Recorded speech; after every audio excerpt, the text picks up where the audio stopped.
Você já parou para pensar que a cachaça, essa bebida tão brasileira, tem uma história tão rica quanto o sabor? Uma história que se mistura com a própria história do Brasil. Hoje vamos mergulhar a fundo nesse universo, desvendando os segredos da produção da cachaça desde o canavial até a sua mesa. E prepare o seu paladar porque vamos desmistificar a famosa cachaça de cabeça, descobrir o que torna uma cachaça realmente especial e entender por que a caipirinha conquistou o mundo. Ok, vamos começar desvendando o básico. O que define a cachaça? A cachaça, no fundo, é o resultado da fermentação e destilação do caldo de cana-de-açúcar, a garapa. E é na fermentação que a mágica acontece. Leveduras, micro-organismos que adoram açúcar, transformam a garapa em um líquido que, acredite ou não, também é chamado de vinho, assim como o suco de uva fermentado. Interessante. Mas como esse vinho de cana vira a cachaça que conhecemos? Aí entra o alambique, um equipamento que, através do calor, separa o álcool da água presente no vinho. O álcool mais volátil evapora primeiro e, ao passar por uma serpentina resfriada, volta a ser líquido pingando gota a gota.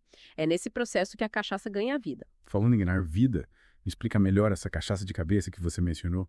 O que a torna tão diferente? A cachaça de cabeça, que representa uns 10% do volume total, é a primeira parte do destilado e, por conter alta concentração de substâncias voláteis, acaba sendo descartada. Essas substâncias não só prejudicam o sabor da cachaça, como também podem fazer mal à saúde. Entendi. É como se fosse a parte bruta da cachaça que precisa ser removida para termos a bebida pura e saborosa. Exatamente. É o coração da cachaça, os 80% seguintes do destilado que realmente interessa. É essa parte que carrega os aromas e sabores mais apreciados. E os 10% restantes é a água fraca. A água fraca tem baixo teor alcoólico e também é geralmente descartada. O importante é que depois da destilação, a cachaça está pronta para ser engarrafada ou envelhecida em barris de madeira, ganhando características únicas. E por falar em características únicas, o que define uma boa cachaça? Assim como no vinho, a qualidade da matéria-prima deve ser fundamental, certo? Com certeza. A qualidade da cana-de-açúcar é crucial.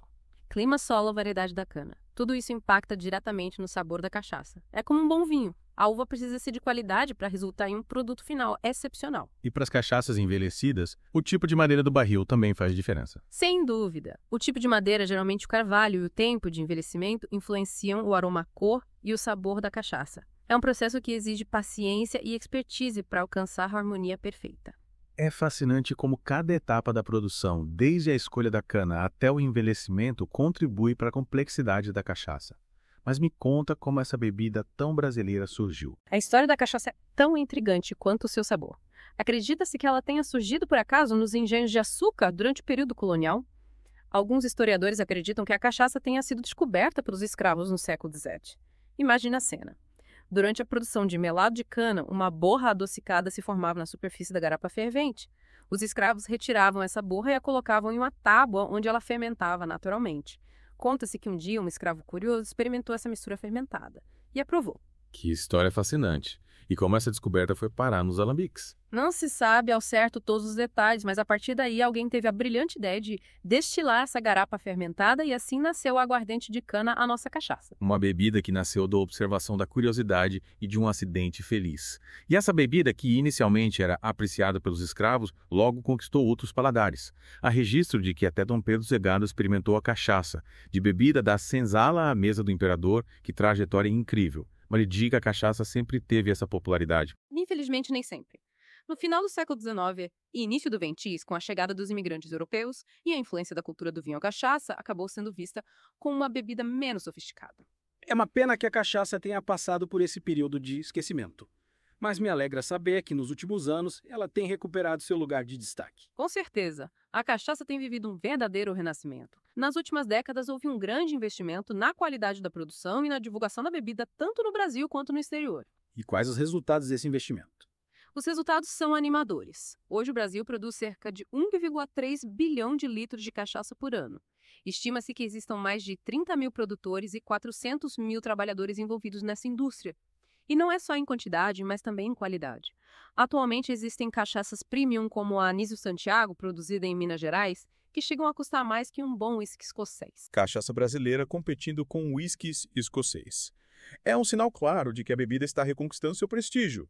E a caipirinha, nosso drink mais famoso, também tem contribuído para essa ascensão. A caipirinha se tornou um dos drinks mais populares na Europa, levando o sabor e a brasilidade da cachaça para o mundo. É realmente inspirador ver a cachaça uma bebida com tanta história e tradição trilhando o caminho do sucesso. Mas agora vamos nos aprofundar nas etapas da produção da cachaça, desde o corte da cana até a destilação. Prepare-se para desvendar os segredos da produção dessa bebida que é puro Brasil. A colheita da cana-de-açúcar é a base de tudo, é como se fosse o nosso ponto de partida. É o momento em que a nossa jornada começa. Exatamente. A colheita precisa ser feita com cuidado para que a cana esteja no ponto ideal para a produção da cachaça. E você sabia que, ao contrário do vinho, que usa leveduras selecionadas à cachaça, tradicionalmente usa leveduras selvagens presentes no próprio ambiente do engenho? Sério? Interessante. Pois é, e essas leveduras selvagens contribuem para a diversidade e a complexidade da cachaça. Mas voltando à colheita, a cana precisa estar madura, fresquinha e limpa. O corte é feito rente ao chão para evitar que os gomos rachem e a gente preserva a qualidade da matéria-prima. Faz sentido. É como colher uma fruta no ponto certo para ter o máximo de sabor. Exatamente. E a cana precisa ser processada rapidinho, no máximo em 2 dias após o corte, para que ela não comece a se deteriorar. O tempo é essencial nesse processo. E depois da colheita, o que acontece?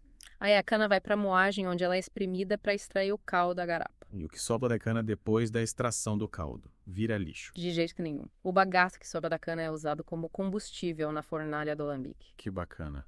E a garapa qual é o próximo passo? A garapa vai para a fermentação, que é um dos processos mais importantes na produção da cachaça. É nessa etapa que o açúcar da garapa se transforma em álcool. Me explica melhor como que acontece essa transformação. A garapa é colocada em tanques chamados dornas, onde acontece a fermentação. E além da garapa, a gente adiciona produtos como fubá ou farelo de arroz, que servem de alimento para as leveduras. As leveduras que você mencionou antes. Isso. Elas se alimentam do açúcar da garapa e o transformam em álcool. É um processo natural que exige tempo e controle. E quanto tempo, em média, dura essa etapa? A fermentação pode durar de 12 a 24 horas, dependendo da temperatura do ambiente. E aí a garapa fermentada, que a gente chama de vinho, atinge um teor alcoólico de até 12%. Nossa, que interessante. Mas ainda não é cachaça certo. Ainda não. O vinho, então, vai para a última etapa da produção, a destilação, que acontece no alambique. Acho que essa é a parte mais conhecida da produção da cachaça. Me fala mais sobre ela. O vinho é colocado no alambique, que é tradicionalmente feito de cobre. Quando o vinho atinge 78,3 graus Celsius, o álcool começa a evaporar. E o que acontece com esse vapor? O vapor sobe por uma coluna do alambique e passa por uma serpentina resfriada à água. Ali ele volta a ser líquido pingando gota a gota em um recipiente. É aí que a gente separa a cachaça de cabeça. Cachaça de cabeça que a gente comentou lá no início. Exatamente. E por falar em alambique, você sabe por que ele é feito de cobre. Não, por quê? O cobre reage com compostos de enxofre presentes no vinho e garante um sabor mais suave à cachaça. Olha só. E depois de descartar a cabeça, a gente tem um coração da cachaça, que é a parte nobre do destilado, com um teor alcoólico entre 38% e 54%. E essa cachaça já pode ser engarrafada? Sim, ela pode ser engarrafada. E aí temos a cachaça branca, ou ela pode ser envelhecida em barris de madeira. E é aí que a cachaça ganha mais complexidade, né? É isso aí. O envelhecimento em madeira, geralmente em barris de carvalho, confere à cachaça notas amadeiradas de especiarias e outras nuances. O tipo de madeira e o tempo de envelhecimento influenciam no aroma, na cor e no sabor da cachaça. A cachaça vai ganhando personalidade com o tempo.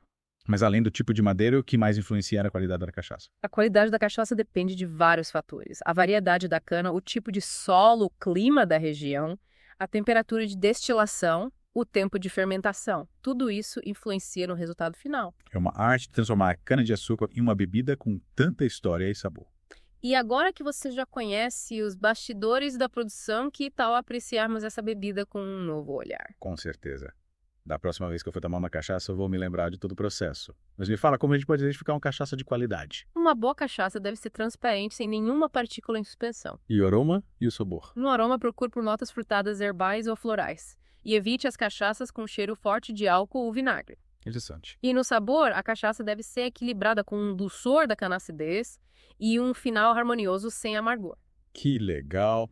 Agora eu fiquei com vontade de experimentar vários tipos de cachaça. E a caipirinha, como ela entra nessa história? A caipirinha, com sua mistura de cachaça, limão, açúcar e gelo, é a prova da versatilidade da cachaça. E a gente não pode esquecer das variações da caipirinha com frutas, ervas e especiarias. É verdade, a cachaça é uma bebida que combina com tudo, mas lembre-se, use uma cachaça de qualidade para ter um bom drink. Faz sentido.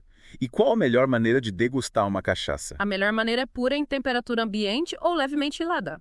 Use um copo de boca larga e beba em pequenos goles. E para acompanhar? Petiscos brasileiros como pastéis, torresmo, mandioca, queijo, coalho E até doces como brigadeiro e quindim. Que delícia. Mas com tanta cachaça no mercado, como escolher a ideal? As cachaças brancas são ideais para caipirinhas. Já as envelhecidas são perfeitas para serem apreciadas puras. E como saber se uma cachaça é realmente envelhecida? Olha o rótulo. Uma cachaça envelhecida deve informar o tipo de madeira, o tempo de envelhecimento e a graduação alcoólica. Ótima dica. E para quem quer conhecer mais sobre o mundo da cachaça, qual a sua dica final? Experimente, explore os diferentes tipos de cachaça, converse com produtores e visite alambiques. Descubra a sua cachaça preferida. Que jornada incrível! Aprendemos sobre a história da cachaça, os segredos da sua produção e como apreciar essa bebida. É isso aí. Espero que todos tenham gostado de conhecer mais sobre a cachaça. É realmente fascinante como uma bebida tão tradicional tem tanta história para contar, né? É verdade. E o mais legal é que a cachaça tem ganhado cada vez mais reconhecimento internacional. E com razão, né? Afinal, a cachaça é uma bebida de alta qualidade, com um sabor único e que representa a nossa cultura. Sem dúvida. A cachaça é puro Brasil. Eu espero que a gente tenha conseguido transmitir um pouco da riqueza e da complexidade da cachaça nesse nosso mergulho. Eu também. Espero que todos tenham se inspirado a conhecer mais sobre essa bebida tão especial. Um brinde à cachaça, então. Um brinde ao Brasil.